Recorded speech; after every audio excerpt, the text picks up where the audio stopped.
Hello. अर्चना, जयवंत। कहिए। अर्चना, जब से तुम मेरी जिंदगी से गई हो, मेरी जिंदगी बेमतलब हो गई है। मैं तुम्हें अपने दिल से, अपने दिमाग से नहीं निकाल पा रहा हूं। अर्चना, वापस आ जाओ, प्लीज वापस आ जाओ। ये आप क्या कह रहे हैं? आप ठीक तो है ना? मेरी शादी हो चुकी है, मेरे पति है मानव। तुम तो मेरी पत्नी बनने वाली थी, लेकिन तुमने मुझे धोखा देकर तुम उस मानव के पास चली गई। अब बस तुम्हें मानव को छोड़ के मेरे पास आना होगा। अर्चना, यकीन मानो, मैं तुम्हें मानव से ज्यादा प्यार करूंगा। चुप रहिए आप। अर्चू, क्या हुआ? किसका फोन है? आई वो रॉन्ग नंबर था।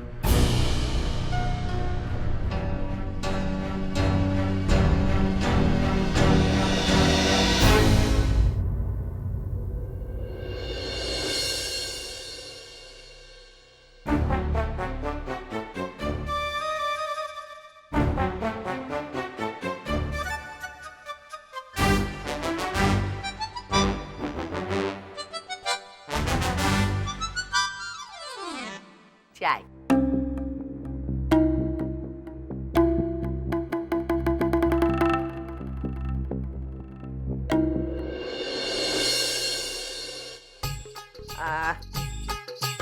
मैंने ऐसा पढ़ा है, गलती सबसे होती है, गलती करने वाला इंसान होता है और माफी करने वाला महान इंसान होता है। तूने पढ़ना लिखना कब सीखा?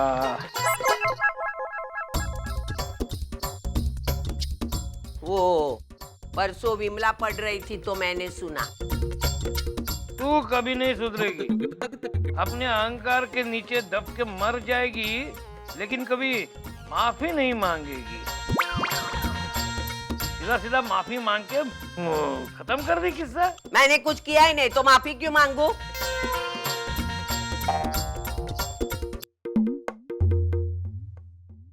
चाय क्यों नहीं पी रहे हो? सवेरे से खाया तक नहीं कुछ। अच्छा बाबा, मेरे से गलती हो गई, माफ करो। लेकिन ऐसा मुंह मारकर मत बैठो ना। झगड़ा करो, मेरे से झगड़ा करो, और मुझे तुमसे बगैर चलता ही नहीं ना झगड़ा करने के लिए। मैं क्यों फिक्र करूं तेरी? अच्छा, तो मेरी फिक्र नहीं तो रास्ते पे चलने वाली औरत की फिक्र है क्या? मुझसे शादी की है तो मेरी फिक्र करनी पड़ेगी। तुझसे शादी की ना, वो मैंने जिंदगी की सबसे बड़ी गलती की। हाँ, तुम्हारे साथ शादी करके मेरी जिंदगी का भूल भुलैया हो गया। अरे मेरी जिंदगी में तो भूचाल आ गया। अरे भूचाल में तुमको मैंने संवारा। अरे दुनिया देखती है। चल चाय पी, अभी चल। तक दिमाग गर्म कर दिया।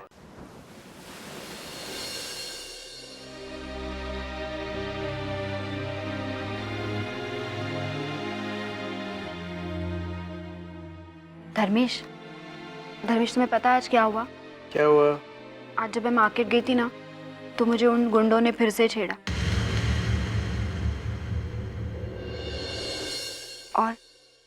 और वहां पे मानव आ गया।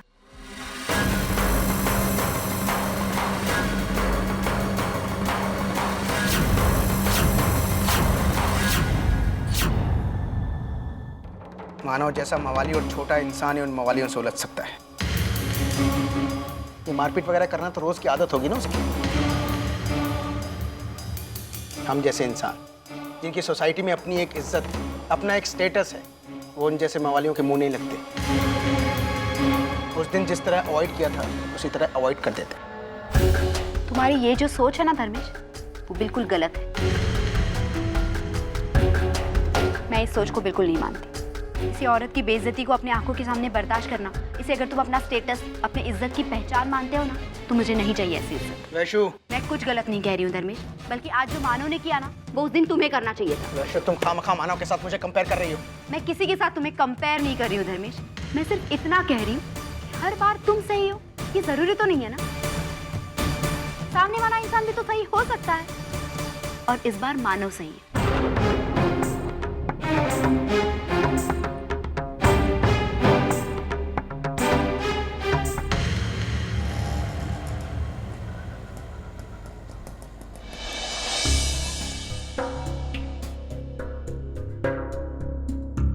चलो मिलता हूँ।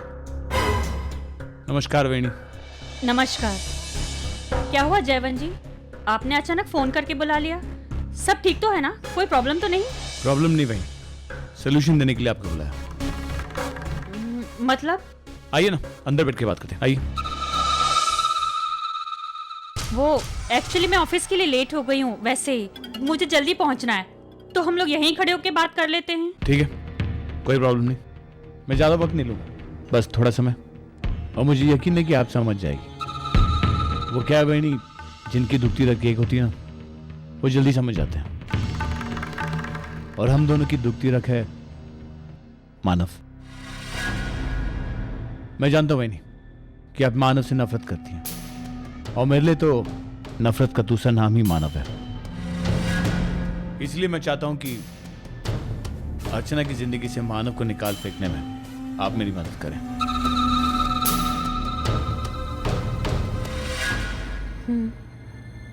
वो तो ठीक है, लेकिन इसमें मेरा क्या फायदा? बहुत फायदा होगा वही, बहुत फायदा। मैं जानता हूँ अर्चना और मानव की वजह से आपको हमेशा मुंह की खानी पड़ी है, हमेशा आपका ईगो हर्ट हुआ है। अगर उन दोनों को सजा मिलती है तो मुझे यकीन है कि सबसे ज्यादा खुशी आपको मिलेगी, और उससे ही बड़ा फायदा अगर मैं आपके पति को अच्छी जगह नौकरी पे लगा सकता हूँ तो उसे पैसे बनाने के रास्ते भी दिखा सकता हूँ। और मुझे नहीं लगता है कि आपको बुरा लगेगा। नहीं, बिल्कुल नहीं, लेकिन आप तो जानते कि विनोद तो... मैं जानता हूँ कि विनोद बहुत ही शरीफ इंसान है, कभी उल्टे सीधे काम नहीं करेगा, लेकिन यकीन मानिए अगर मेरी संगत में रहेगा ना, पैसे कमाना सिखा दूंगा उसे।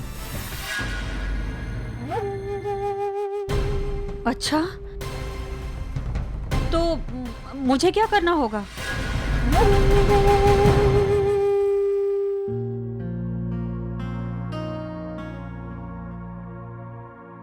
आई तो ये क्या कर रही है?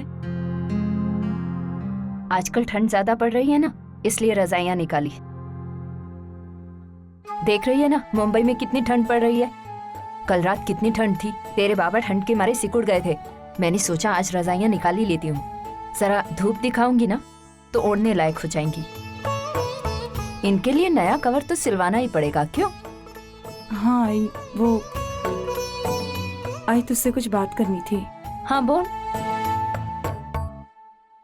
आई, तू जो कुछ भी मेरे लिए कर रही है, मुझे ऐसा लगता है उसकी वजह से तेरे दादा के रिश्ते पर, वर्षों वैशाली के रिश्ते पर अन्याय हो रहा है। मुझे ऐसा लगता है कि उन्हें ऐसा लगने लगा है कि तू उन लोगों के साथ कुछ गलत कर रही है। अर्चू, मेरा मन और मेरे पप्पा दोनों जानते हैं कि मैं अपने बच्चों के साथ ऊंच नीच कर ही नहीं सकती।